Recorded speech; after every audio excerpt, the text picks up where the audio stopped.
Turks, Cenk, Uygur, and Kasparian back in the studio. What's up? All right, fun show ahead for you guys. Couple surprises. Two people that I normally yell at, I will not yell at.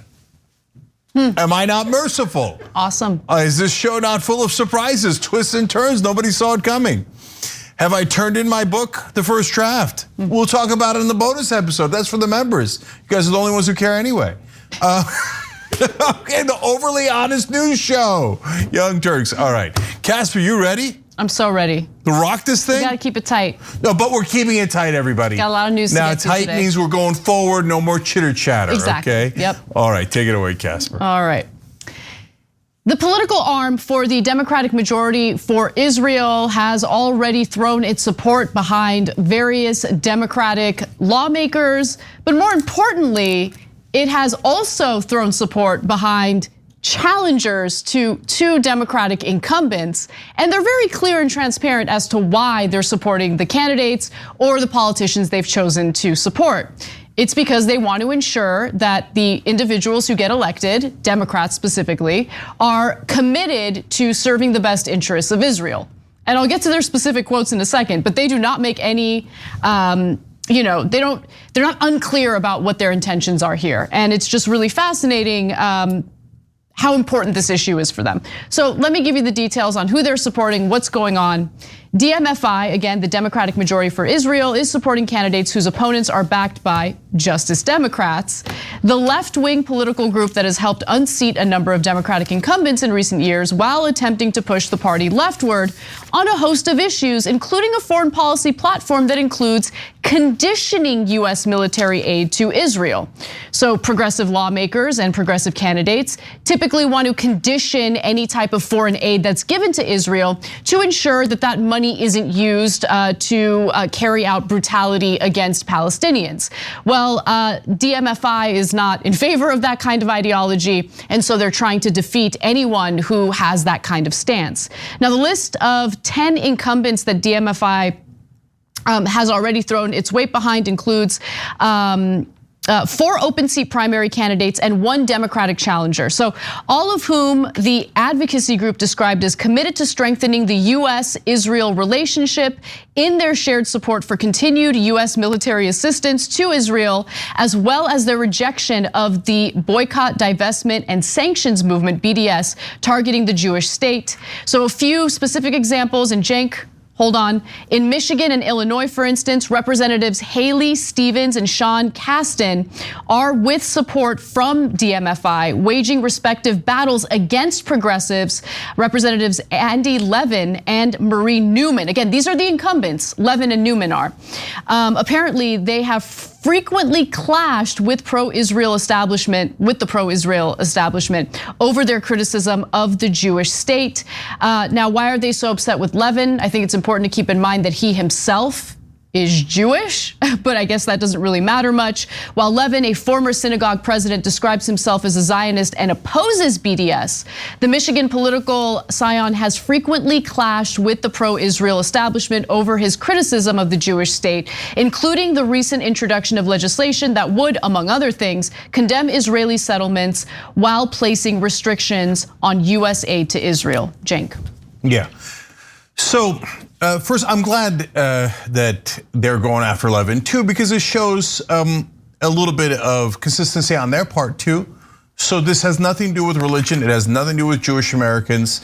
And Levin is, not only Jewish, he's president of his own synagogue, right? So that doesn't, we're good on that count, right? And I wouldn't want anyone attacking anyone based on religious background or anything like that. That's crazy talk. And for progressives, it's an anathema. We wouldn't stand for that, right? So that makes the issue much more clear. They're saying This is to help a foreign government, period. To help a foreign government. We are going to give millions of dollars to US politicians to help someone else, not us, not America, but Israel. They very clearly said to strengthen our ties with Israel. They didn't say anything for, hey, Jewish Americans or anything like that. In fact, they're spending money against Jewish Americans.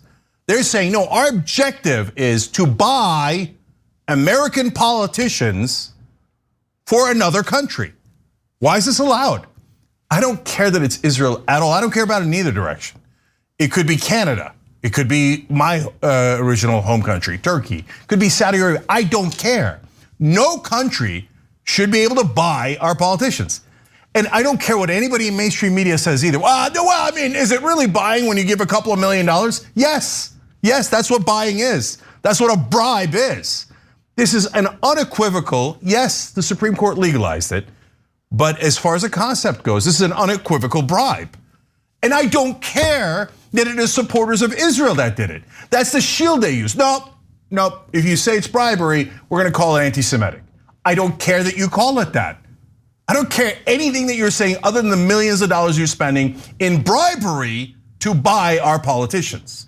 And does it work? Well, of course it does. So almost everyone they gave money to says ahead of time and afterwards how much they will work for them. So Chantel Brown, who they gave over $2 million to help her campaign, said the United States must stand firmly behind our close ally, Israel. In other words, did the check clear? It did. I will do anything you tell me to. And you could take out, like I said, the word Israel and you could put it in a different country and it wouldn't matter at all, okay? Now, you could also take out a country and you could put in Pfizer or ExxonMobil or Lockheed Martin and it also wouldn't matter. It's a bribe.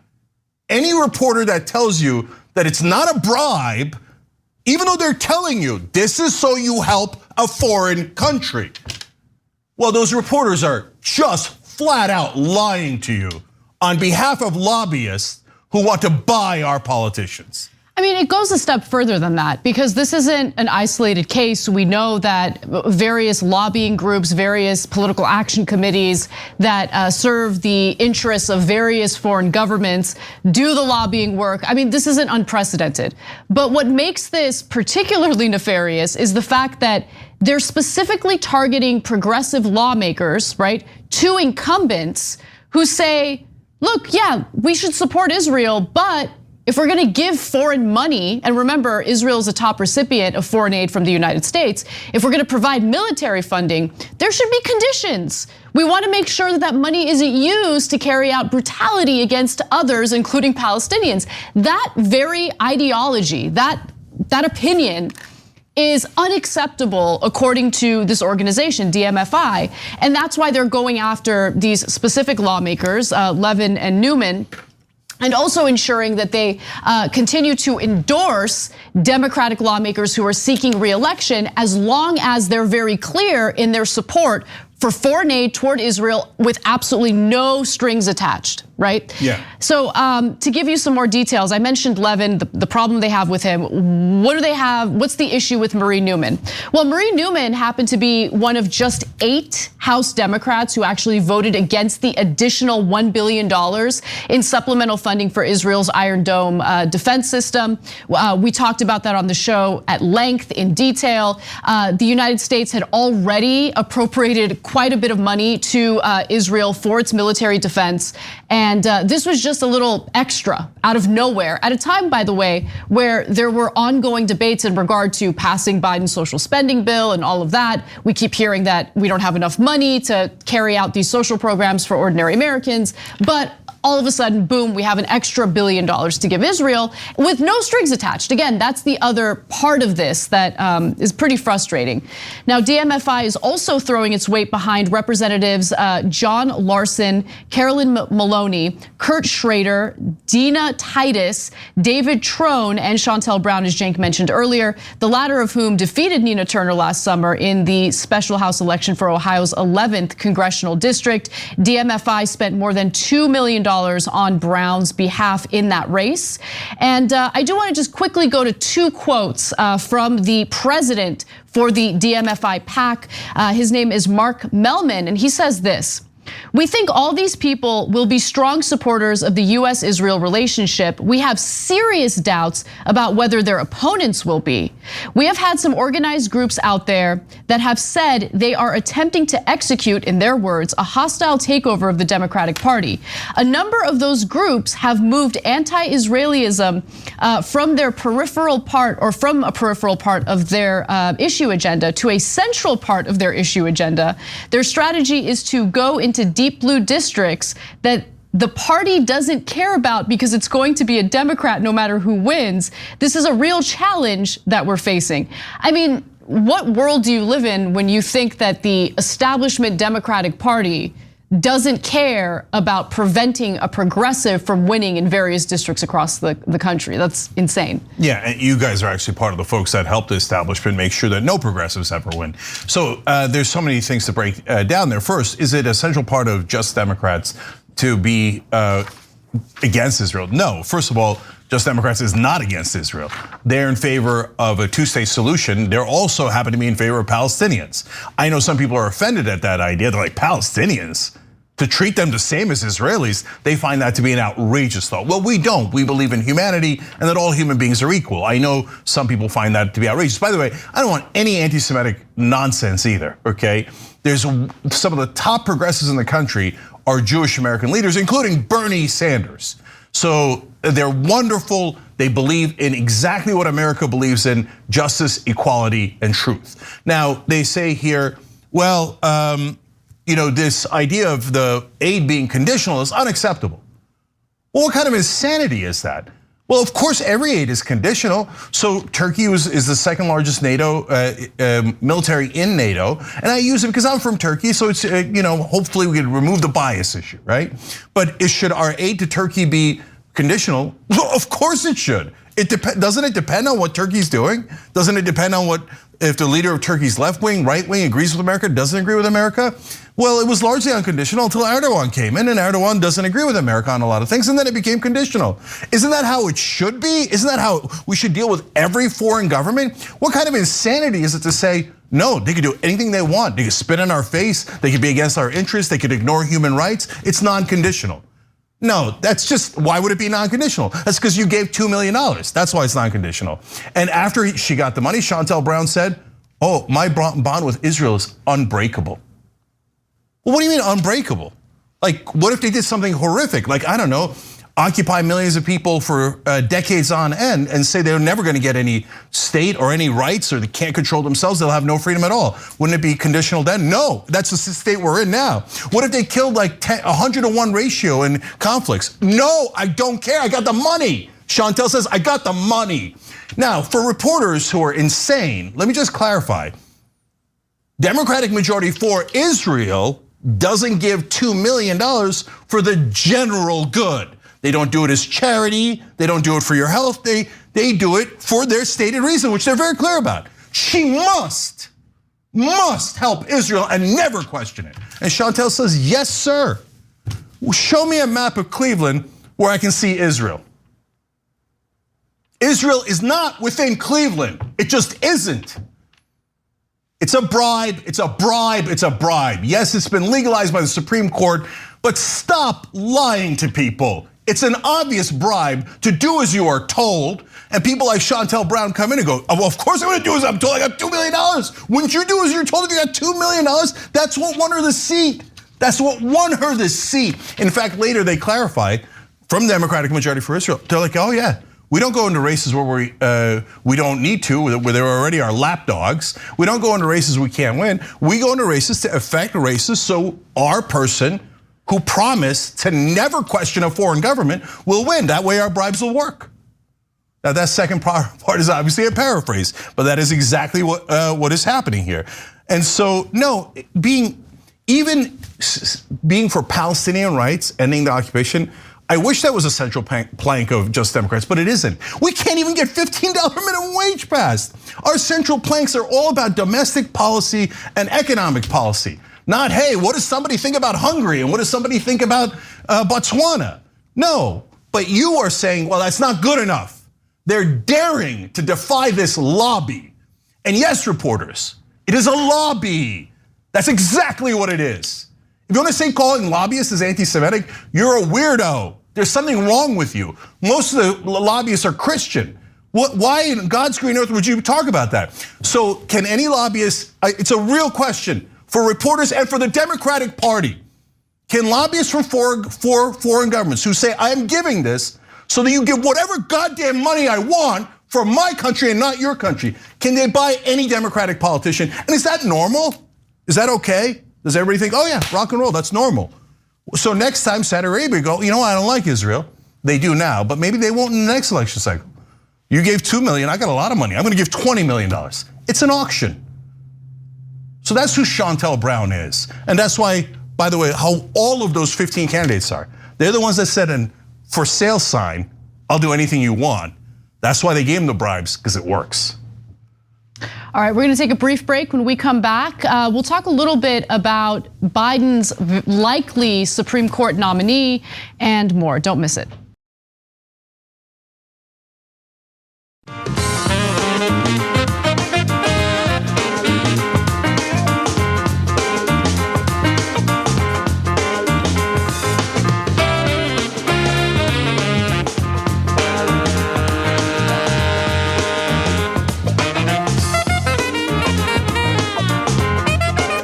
Back on TYT, Cenk and Anna with you guys, news.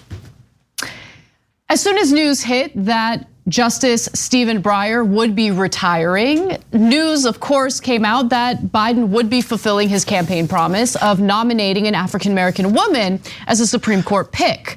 But a new poll finds that the majority of Americans actually want Biden to consider a broader group of potential nominees. In fact, according to an ABC Ipsos poll, 76% of respondents said Biden should consider all possible nominees, while only 23% believe he should consider exclusively Black women for the nomination.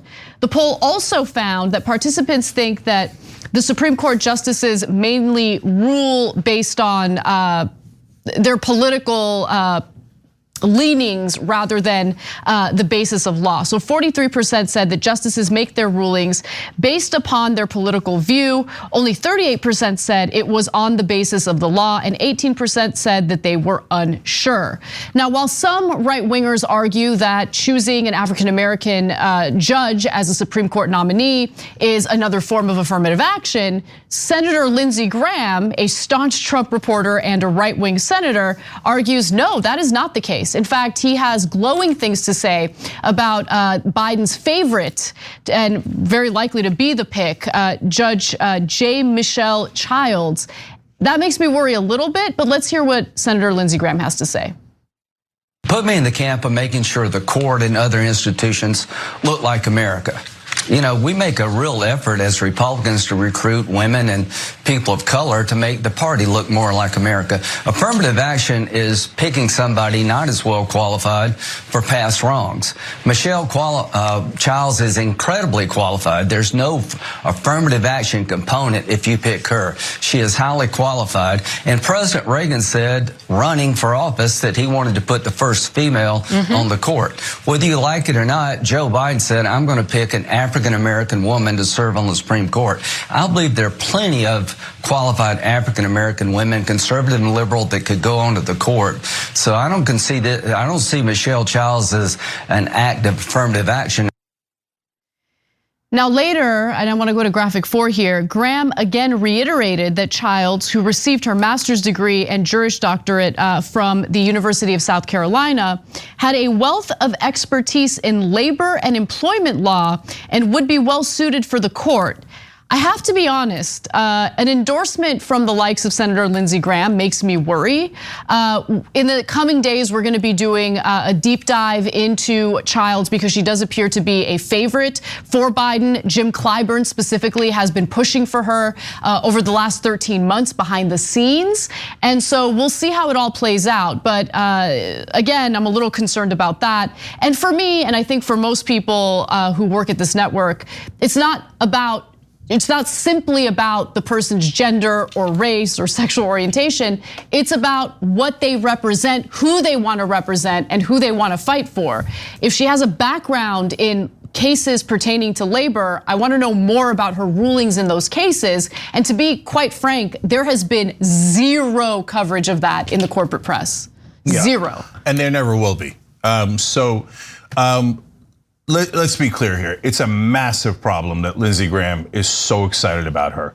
And so, and also Clyburn. So Clyburn is as corporate Democrat as you will get. So if Clyburn likes someone, that means they will probably do whatever corporations want. And Lindsey Graham, oh my God, double that. So that is massive Chamber of Commerce, pro-lobbyist, pro-corporate endorsements for this candidate. That's a giant blinking red sign, watch out, okay? And so, furthermore, I looked into it and her expertise is labor and employment law. Okay, now do you think that if she was gung-ho for labor, that these corporatists, both on the Democratic and Republican Party would be salivating over her? Like, oh my gosh, she stood up for labor and fought for higher wages and make sure that they were protected at work. No, she'd have no chance at all. Lindsey Graham would be like, oh, it's an affirmative action pick. We don't need this, is outrageous. I can't believe they're just picking based on race and gender. But when race and gender helps them, all of a sudden identity politics. All of a sudden Lindsey Graham's like, oh, I don't mind at all. I've always been for African American women. Oh, have you, Lindsey? Have you? I've never seen you be for that in your entire career. So look, we're careful not to prejudge, right? We'll actually look at her record, and if it turns out stunningly her record is great on these issues, we will definitely let you know. But I'm worried about it. But the most important part, guys, is yes, Biden promised it in the campaign, so he's not just saying it out of nowhere, right? I get why it's coming up. But overall, we have to be careful in making sure that opportunities are available to everyone. But we can't let them characterize affirmative action as the way that Lindsey Graham did. Oh, she's not an affirmative action pick, she's actually qualified. No, affirmative action picks are qualified. It's not part of affirmative action that you just pick a rando off the street. No, you say among the qualified candidates, we're saying, hey, this person had a harder time getting to the range of qualified candidates than the other person did. And so, and it could be based on socioeconomic background. You were born poor in a holler in West Virginia, but you rose up and did this. Well, that's interesting. You had a harder time getting into the range of candidates than someone who was born rich and basically had it handed to them, right? So, but when Biden says, I'm going to pick an African-American woman, what a lot of people hear, and that's why you're getting the poll results that you're getting is, oh, I guess they won't even consider me. And so I don't like this affirmative action thing because it eliminates me from contention. And that's not how it's supposed to work. And all of the messaging and all of the media coverage has just focused on gender and race, rather than the substance of the various candidates who are being considered. Now, when I say substance, I'm not just talking about like which courts have they served on and which schools did they go to. Sure, that's interesting biographical information, but more importantly, how do they tend to rule? Like, how do they pass down decisions? What do they represent substantively? I think that it's incredibly insulting to women or to African Americans or to, in some cases, members of the LGBTQ community, when they're almost like tokenized by members of, the political elite in order to give this illusion of change, right? And to be sure, representation, diversity in these important positions is important, but they always stop short of actually nominating or endorsing or backing someone or people who actually want to carry out the best interests of ordinary Americans. They never talk about that, they never cover that, and they never make a robust case for that. That's why, look, one example that comes to mind is Defense Secretary Lloyd Austin, who's black. Great, I'm glad he's black, but what does he represent? Is he doing anything different from his white counterparts? And no, he's not. It's more of the same pro-war, pro-private defense contractor garbage. Yeah. So whether it's a white guy doing it, whether it's a woman doing it, whether it's a black guy doing it, it does not mesh well with what our political views are, right? So why does Biden care, and do we care about it being an African-American woman? Biden loves the idea. Why? It's going to appease his base without actually passing any laws, right? And so he gets to say, hey, I stuck up for African-American women, my most loyal voting base, by putting one on the Supreme Court. But not only does he not have to actually pass any laws which would actually change your lives, but on top of that, he could pick the most pro-corporate person in the world, and as long as he checks off the boxes on identity, the press will give him credit. And they will do marketing for him, and they'll scream from the rooftops, Joe Biden delivered for women, Joe Biden delivered for black people, when he might be doing the exact opposite. Now, why do we care that there's somebody that has a different perspective on the court? Because it's important. Sotomayor probably represents me better than any Supreme Court justice in my life, because she actually comes at it from the same perspective that I do, even though she's of a different race, background, etc. But she grew up poor as an immigrant and brings that perspective, not just the identity, but the perspective. And a perfect example in politics is, well, Jim Clyburn is black and so is Cori Bush. They're both in the Congressional Black Caucus. Cori Bush has our perspective, which is fighting for the average person, get wages up, provide healthcare. Clyburn has a totally pro-business perspective. Business can't do anything wrong, and who gives a damn what the voters think? The donors will get what they want. Well, Clyburn doesn't help the African-American community. He doesn't have our perspective, he doesn't have African-American perspective, he just has the corporate perspective. He not only doesn't help, he's counterproductive. They hide their pro-corporate agendas that oppress all of us in a wrapping that the press gets to market to you all, as if there's a change, when in reality they're doubling down on the status quo. Exactly. And so far what we do know about her is the fact that she did grow up in a blue collar community. Her father died at a young age. That she was living in Detroit with her mother at the time. Because of an increase in violence in the area, they later moved out of the state, and she did work her way up. But it's not just about her background either. It's also about her performance as a judge. Barack Obama nominated her for federal court back in 2010, and I want to know more about her rulings. And so that's something that we're going to be talking about in coming days. Since there's virtually no reporting on that, we actually have to go back and look at legal documents and see the decisions that she's handed down. But again, I think that it's a disservice to the American people to just boil it down to, oh, she's a woman, she's black, and that's good enough. No, people are not interchangeable. People have substance to them. Let's talk about that substance. Yeah, so last two things. Tomorrow in the conversation, David Sirota is going to break down the court's business record, because it's not just liberal or Democrat or conservative. More important for the justices is, how do they rule in business cases? Are they pro the workers or are they pro business? And unfortunately, a lot of the Democratic nominees, not just the Republican nominees, rule in favor of business more than they rule in favor of us. And so that's the one thing, as usual, that unites corporate Democrats and corporate Republicans, which is that they will do anything their business interests ask for. Last thing on the race that's so obvious, guys. Dr. Oz is Turkish, I'm Turkish. Dr. Oz is now a Trump supporting maniac, if you ask me, okay? If they said, hey, Cenk, don't worry, we're gonna send Dr. Oz to the Senate, now you're represented. No, I'm not represented. I don't care that we're from the same background, and he has a nice, great story about how he rose up as well. That doesn't make supporting Trump and wanting to end democracy right. It doesn't make quackery right. It can't just be the identity. It has to be the policies. And if you don't hear them talking about the policies, that means they're coming to screw you.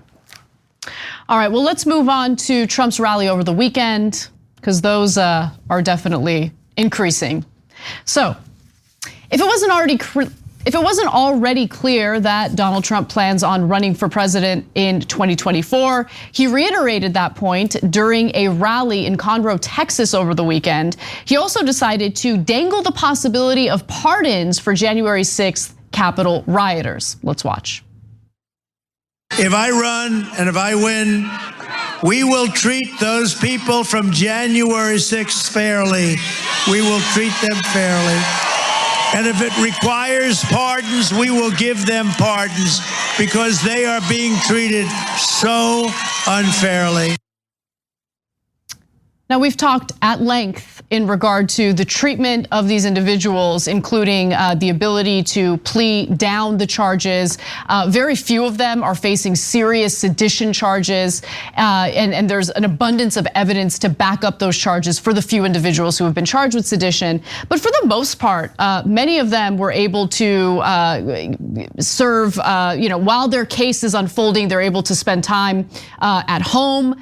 A lot of them are getting preferential treatment, certainly compared to how other people in the justice system, particularly people of color, are treated. So it's just amazing how these are people who stormed the Capitol. These are people who used violence against Capitol police officers. And the narrative, the dominant narrative from Trump and his supporters is that they're victims. They did nothing wrong, they're total victims. And of course, they were incited by Donald Trump himself.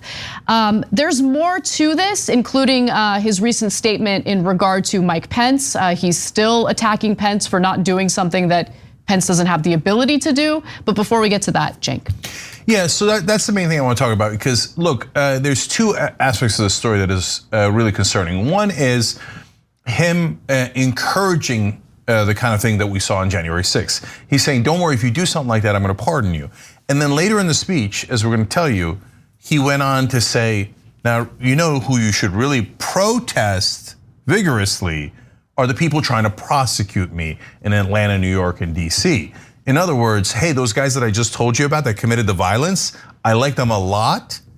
And if it was up to me, they would face no repercussions for their violence. So that is an enormous problem. And then the second issue is the real coup, which wasn't the breaking into the Capitol. It was this plot with to get Pence to pretend that, hey, maybe Biden didn't win the election. I want to talk more about that in a second, but let's give you more details. Exactly. Now, before we get to that, here's a specific statement in regard to Pence. He released it through his Save America PAC. He said, quote, if Vice President Mike Pence had absolutely no right to change the presidential election results in the Senate, despite fraud, there was no fraud, and many other irregularities, how come the Democrats and Republicans, rhino Republicans like wacky Susan Collins, are desperately trying to pass legislation that will not allow the vice president to change the results of the election? Actually, what they're saying is that Mike Pence did have the right to change the outcome, and they now want to take that right away. Okay, so I gotta break down what Susan Collins and 14 other senators, including Democratic senators, are trying to do. Part of what they're trying to do through this proposed legislation is just clarify that the vice president only engages in this ceremony of opening the envelope. Like, he doesn't actually have the power to change the results of the election. He doesn't have that power. And so this legislation is just meant to clarify it for people who have a difficult time understanding what the current laws are and what the current electoral process is. But there's another part of that, which I'll get to in just a second. So let's go to graphic 3 here. A bipartisan group of senators met last week, this is what Trump is talking about, to discuss potential changes to the Electoral College Act, a decades-old statute that outlines how the Electoral College results are counted. Senate Minority Leader Mitch McConnell has said the possibility of making changes to the Electoral College Act is, quote, worth discussing, end quote. And House Minority Leader Kevin McCarthy has kept the door open to reforming the statute. Now, what would they be reforming? Basically, they want to change the number of senators or number of lawmakers that are necessary in order to spark the kind of conflict that we saw in the 2020 election. The senators are eyeing changes to the Electoral Count Act, including clarifying the vice president's role is ceremonial and increasing the number of lawmakers that must sign onto an objection challenging the state's electoral college slate before the House and Senate are forced to vote on that challenge. So currently, only one member of the House and only one member of the Senate must sign onto an objection to a state's electoral college slate to force a vote on the challenge in both chambers. Multiple members of the Senate group have said that threshold should be much higher. And so there are some suggestions that the threshold should be increased to 1/3 of both chambers. And I think that makes a lot of sense, especially considering what we're dealing with right now with all these GOP enablers who know that Trump lost fair and square, but want to pander to his supporters. So they're enabling him with all this nonsense. So we'll see what happens. I think that Congress is useless and they're unlikely to do anything, but I could be wrong. Yeah, so look, as I've explained before, Mike Pence's role, any vice president's role, is like throwing out the first pitch in a baseball game.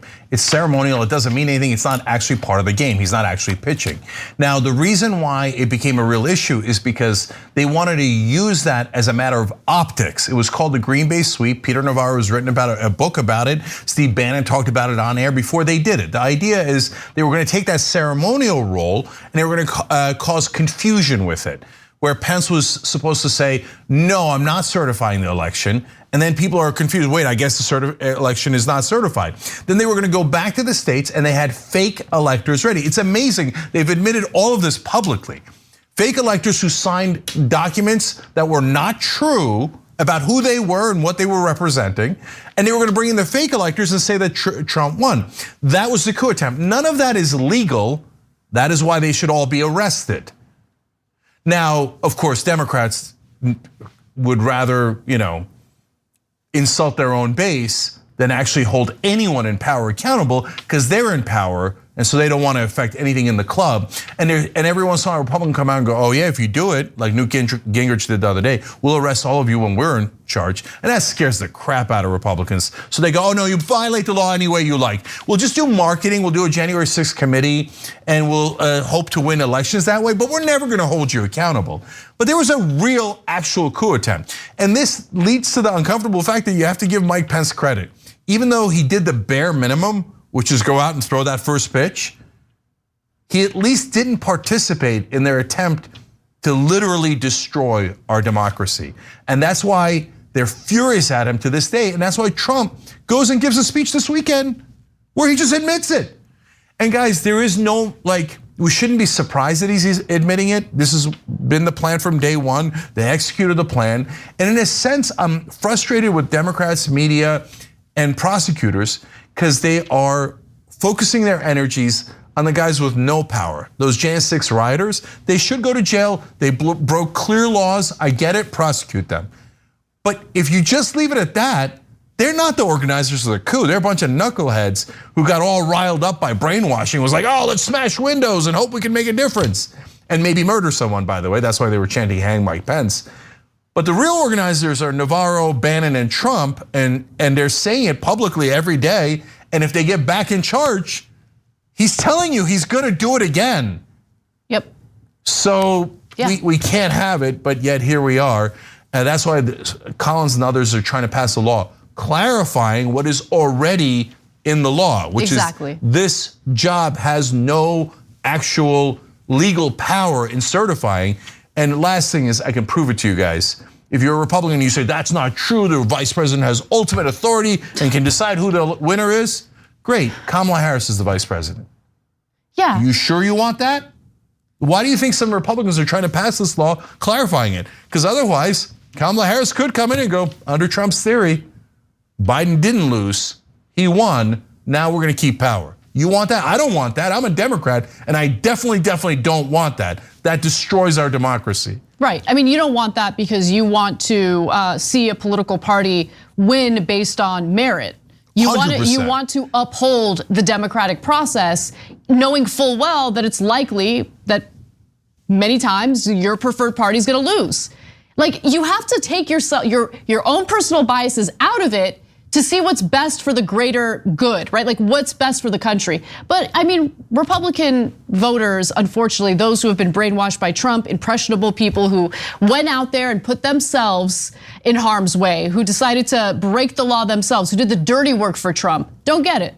They don't get it at all. Anyway, let's move on to the other part of this story, which is, what would a Trump rally be without intimidating individuals or threatening individuals he doesn't like? So, During Trump's rally in Conroe, Texas, he decided to specifically go after the prosecutors who are investigating his potential financial crimes, and also prosecutors who are looking into his nonstop lies about the 2020 election and the incitements of violence that came along with that. Remember, he tried to get officials in Georgia to change the votes of the 2020 election to ensure that he won. He's being investigated for that. And so during his rally speech, he decided to make all sorts of accusations and claims about the prosecutors. Let's watch.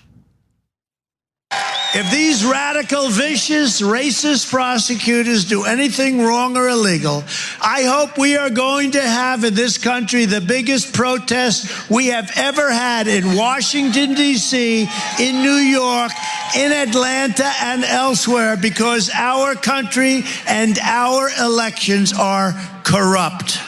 They're corrupt. So a lot of interesting parts of that statement. Okay, first off, how ridiculous is it that he's referring to these investigations as racist? Now, the prosecutors are black and he's white, so I'm guessing he thinks that racism is the motivation behind these investigations, which is ridiculous. The prosecutors in the places he mentioned, New York Attorney General Tish James, you have DC Attorney General Carl Racine, Fulton County District Attorney Fannie Willis, and Manhattan District Attorney Alvin Bragg are all black. Willis actually wrote a letter to the FBI on Sunday asking for assistance in securing government buildings in Atlanta after Trump's comments. But the other thing that I found striking about his statement there was the very end, where he talks about corruption, because corruption certainly does ring true. And it reminded me a little of what you'll see from, let's say, Alex Jones when he's spewing whatever insane conspiracy theory. There's typically like a tiny little kernel of truth, and that lends credibility to an otherwise insane conspiracy theory or argument. And that's what I think Trump was trying to do there. Yeah, he knows that people hate corruption. That's why he ran on Drain the Swamp in 2016 and won. He didn't run on it in 2020 because he was so corrupt. I don't know if even he was worried about hypocrisy and that issue would then hurt him rather than help him. But now he's back to, now that I'm not in charge anymore, corruption over there. Now, in this case, there is no corruption whatsoever. Look, there's no one more obsessed with corruption than I am.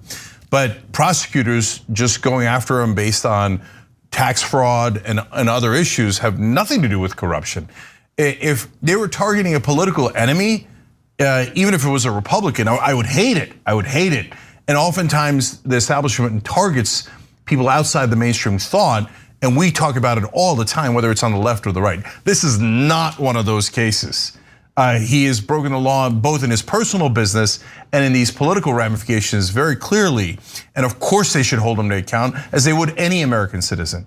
But most importantly, like I said, in that speech, he said that you should go and protest against those prosecutors. Normal protest, nothing wrong with it at all. But when he mentions it in the context of like they did on January 6th, in that portion of the speech, that makes you concerned that he's trying to promote violence against them. Exactly, yeah. He knows what he's doing. And he's careful with his language because he wants to provide plausible deniability, right? I said protest. Protest is protected under our Constitution unless you're a left-wing protester. In that case, right-wing lawmakers want to justify through legislation people running you over if you happen to be protesting in the streets. That's the kind of protest that they don't like.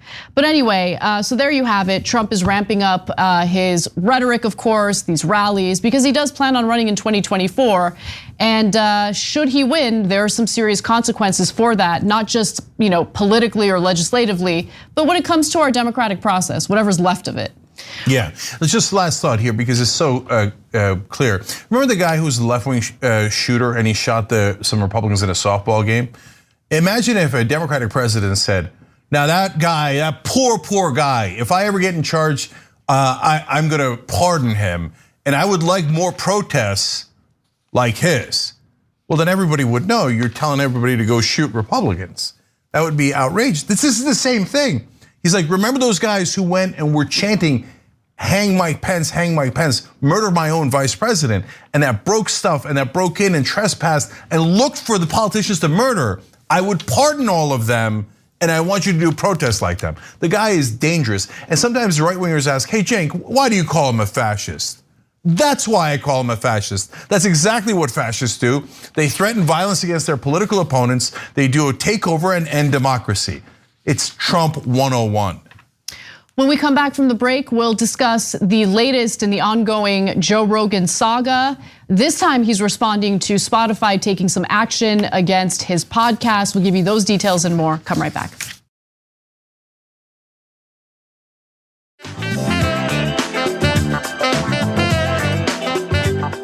All right, back on TYT, Cenk and Anna with you guys. More news. Let's do it. Neil Young has removed his music from the platform of Spotify, and Joni Mitchell and apparently some other people want to as well. I'm very sorry that they feel that way. I most certainly don't want that.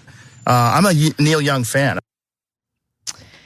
Joe Rogan has officially responded to protests from several musical artists who have asked to have their music pulled from Spotify in protest of Rogan's podcast and what they believe is misinformation about COVID that's typically part of his podcast episodes. Now, before we get to more of Rogan's statements, and I think he actually had some good things to say, let me give you some more context into this. He mentioned Neil Young, but following Neil Young's announcement that he wanted his music pulled, other artists including Joni Mitchell and Nils Lofgren, who is a Springsteen guitarist, also said that they wanted their music pulled. Now, in response, Spotify actually did end up pulling Young's music and then agreed to issue a disclaimer on Rogan's content, particularly content that has anything to do with coronavirus. Spotify CEO Daniel Ek released a public statement defending the platform's need to balance the creative freedom of their content creators with user safety. Ek announced the release of Spotify's publishing rules on their website, noting that, quote, we are working to add a content advisory to any podcast episode that includes a discussion about COVID-19.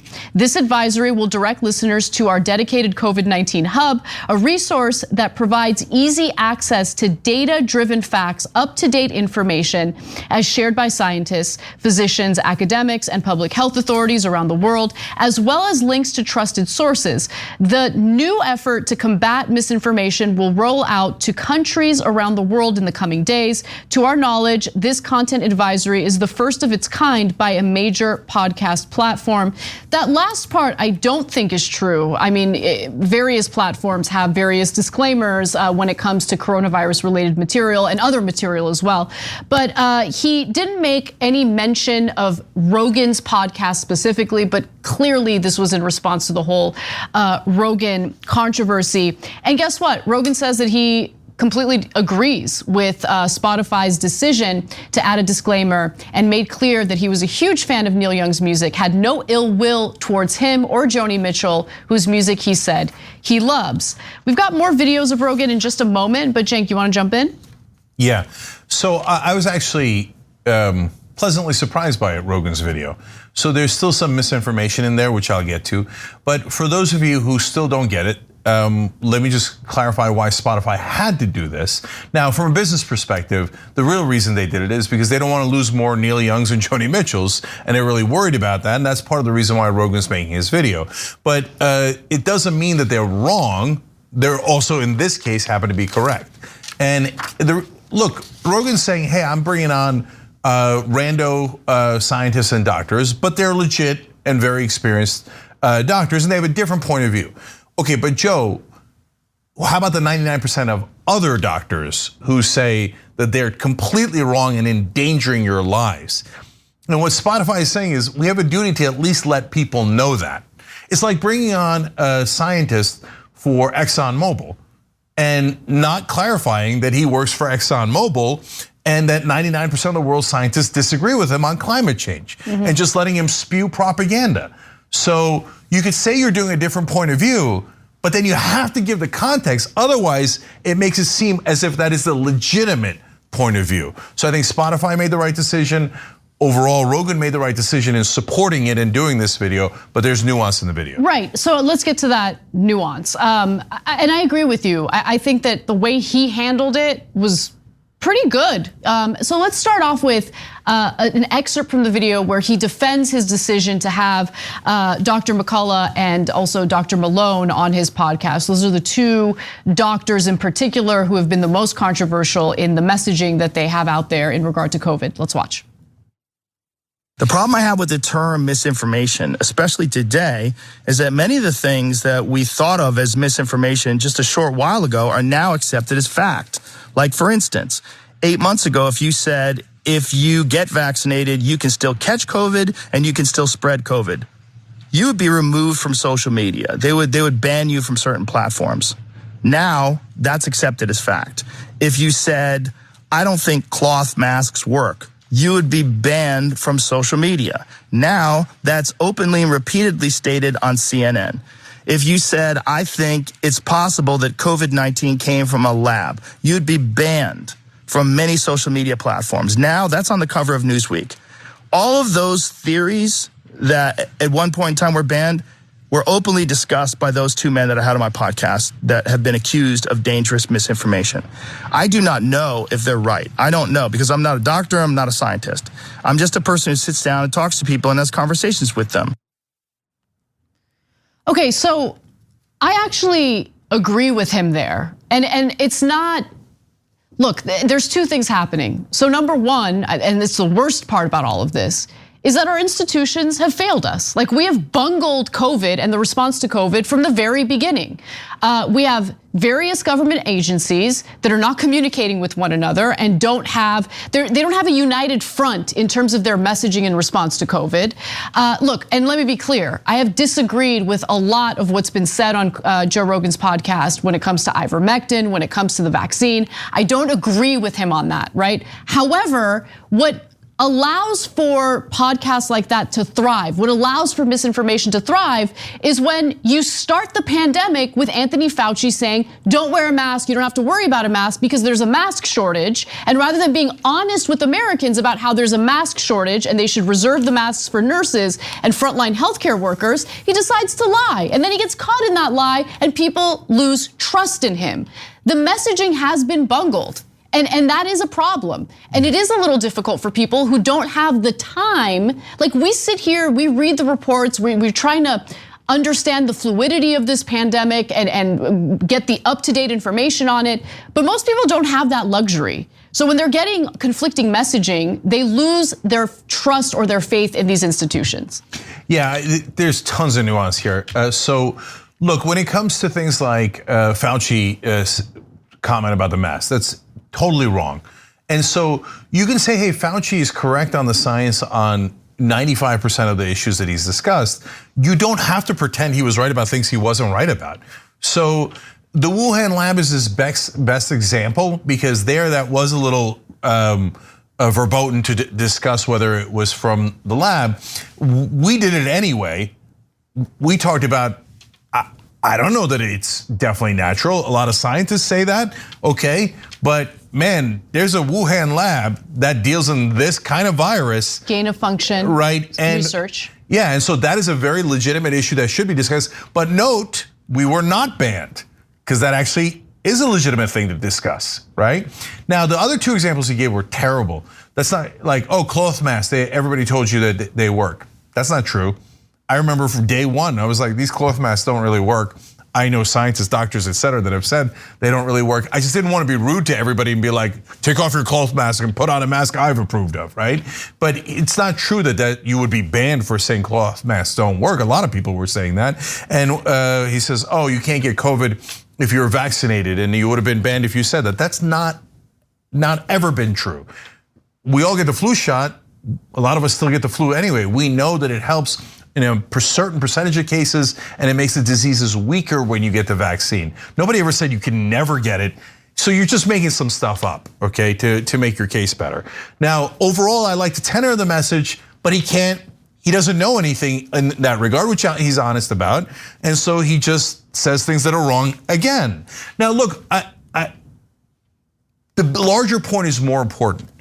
Should there be an outlet for dissenting voices?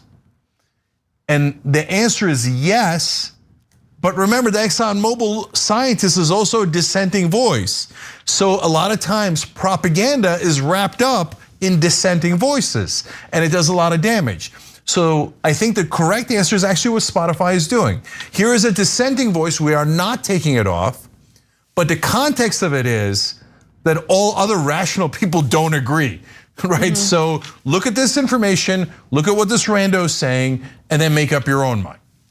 Yes, and I wanna get to the final video because I think this was his strongest moment in the video. And I just want you guys to juxtapose how he's handling this compared to his, he really dug his heels when it came to ivermectin. And that was really frustrating because there was a lack of humility, an unwillingness to hear people out. In this case, he seems to have a little more humility, and I think that's important. Let's watch. One of the things that Spotify wants to do that I agree with is that at the beginning of these controversial podcasts, like specifically ones about COVID, is to put a disclaimer and say that you should speak with your physician and that these people and the opinions that they express are contrary to the opinions of the consensus of experts, which I think is very important. Sure, have that on there. I'm very happy with that. Also, I think if there's anything that I've done that I could do better is have more experts with differing opinions right after I have the controversial ones. That last part is so critical, and I'm happy to hear him say that, because when I used to listen to his podcast regularly, of course, he's always had people on his podcast that I disagreed with. I still listen to those episodes, but lately it's just been a parade of right-wingers, conspiracy theorists. Like, there hasn't been much in terms of a countering narrative or a countering perspective. There was one example that we gave recently. The name of the individual he had on escapes me, but it was someone who was kind of fighting back against some of the misinformation in regard to COVID. But that was an exception, which is why it got some news attention. Other than that, it's mostly been, naysayers in regard to the vaccine, promotion of ivermectin, which has not been proven to treat coronavirus or serve as a prophylactic. Yeah. So look, I've been pretty harsh against Rogan recently, and I was right. He had gone into a right-wing echo chamber, and he's only repeating the nut jobs, right? Well, that's not an interesting show. But at the same time, when someone has humility and says, hey, you know what, I made some mistakes, and one of the things I learned is I should go, I'll give him credit and say, go back to presenting both sides or different sides. Good, take the win and say, we appreciate it. So, and guys, I know everybody's clout chasing in the world, and so I get people's skepticism. He could ban me from here to eternity. I couldn't care less. I'm banned by several networks. But for God's sake, have real progressives on, have real doctors on, have real scientists on, right? And the Tulsi Gabbards and the Jimmy Dores and Glenn Greenwalds are not real progressives. You could tell they come on and they agree with every right-wing talking point. That's not diversity of opinion. That's the same opinion in more clever packaging. So that's propaganda. If he keeps going with the meathead propaganda and only that, it's dull, it's uninteresting, and I'll go back to saying it's awful, right? But if he actually switches it up and goes, all right, here's a right-wing idiot, here's a progressive, here's someone who doesn't agree with either position, well then it can go back to being an interesting show that could be worthwhile. But he's got to get out of that echo chamber he's stuck in. Yep. Because it's filled with complete misinformation, lunacy, and it's boring. All right, that does it for our first hour. When we come back, our good friend Leon Cooperman, the billionaire who loves to cry on national television, is back. We've got that and more when we return.